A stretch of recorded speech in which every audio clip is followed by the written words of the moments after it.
It's All Good with Sierra Scott. Brought to you by Cessna Aircraft Company. With nearly 80 years in Wichita, Cessna Aircraft Company is proud to sponsor It's All Good, highlighting positive people and activities in our shared community. Central Security Group, peace of mind for you and your family. Hello and welcome to It's All Good. I'm Sierra Scott. This is a show about people, places, companies, and organizations that are working hard to make the world a better place to live. And there are a lot of them. This is a story that shows what perseverance, persistence, determination, and drive can achieve. If you have a goal here in America, nothing, and I mean nothing, should stop you. A lot of us who are born here take what we have for granted. Well, now you'll get a chance to see this country through the eyes of an immigrant who dreamed of coming here from the time he was a very young boy. Farmer Mohamad, see?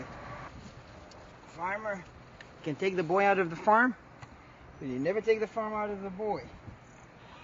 This is a dream country. This is really, I call it the sky the limit country. Mohamad Al-Wad Al-Jeed is living proof that there's no reason not to succeed in America. And that's why really a failure to me in America was not an option. There's no reason for me to fail in America. Mohamad's dream of coming to America began when he was just a boy. He was one of 8 children born to a farmer in Sudan in northern Africa. When he was about 12 years old, he saw an American presidential debate broadcast on the TV news there. Reagan and Carter debating who will be the best fit to become a president in America. Now we have an opportunity to move toward national health insurance with an emphasis.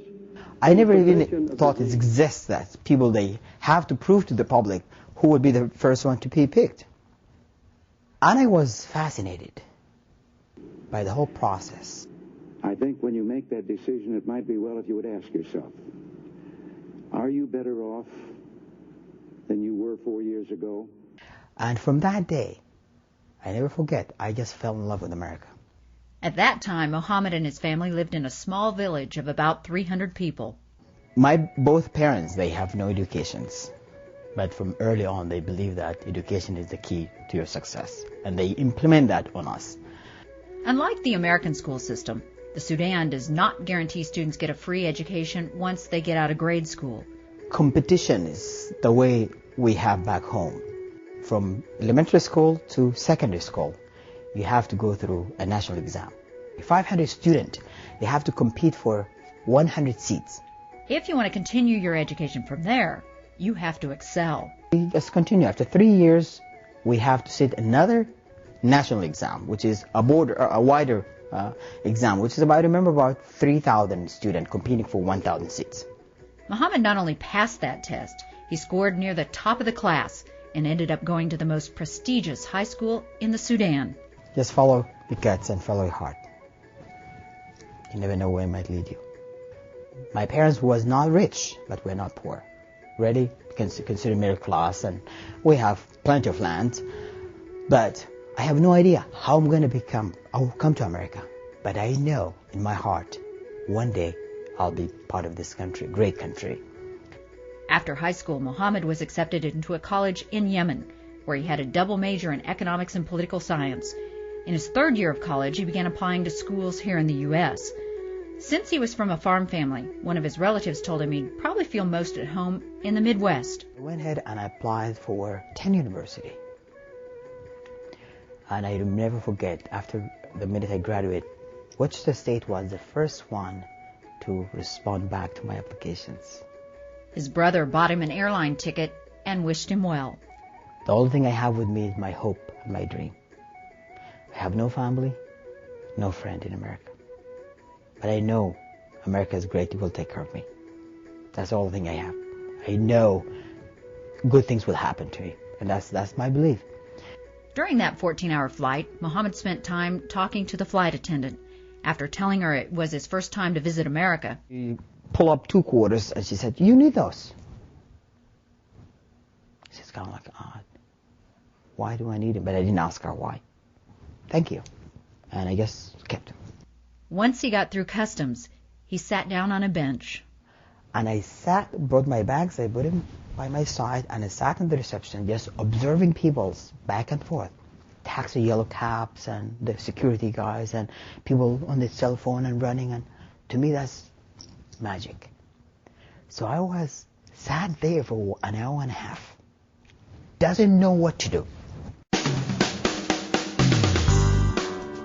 Before he got on the plane, one of Mohamad's friends gave him a phone number to a cousin of his who lived in New York. But Mohamad wasn't sure how to use a payphone. This is the guy. That's his name, and that's the number in Arabic and in English. So I pulled it and said, I need to call him. I looked, there's a security guard there. I said, I think that's the best one to ask. That's my tuition said, go and ask him. I pulled my folder, I pulled this like this, and I said, call this. And he said, sure.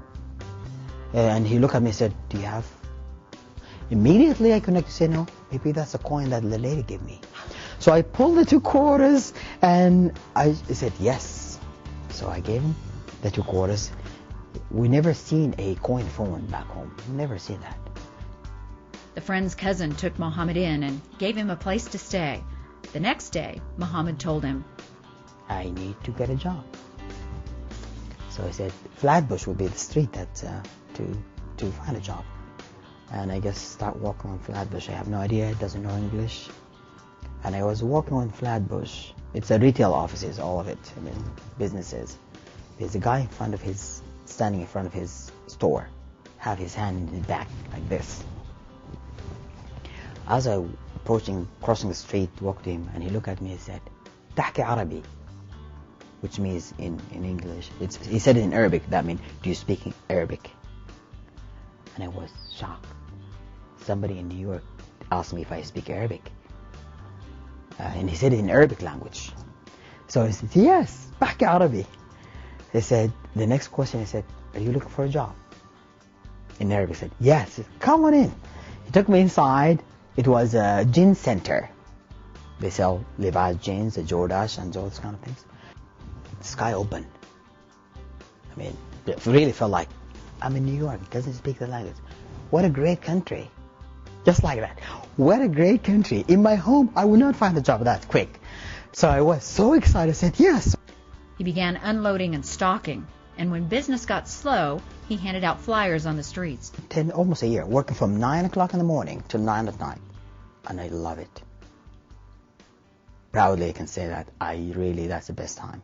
And that was an amazing time of my life. So I'm amazed that you said that because, and I want to go back just for a second, because you are highly educated.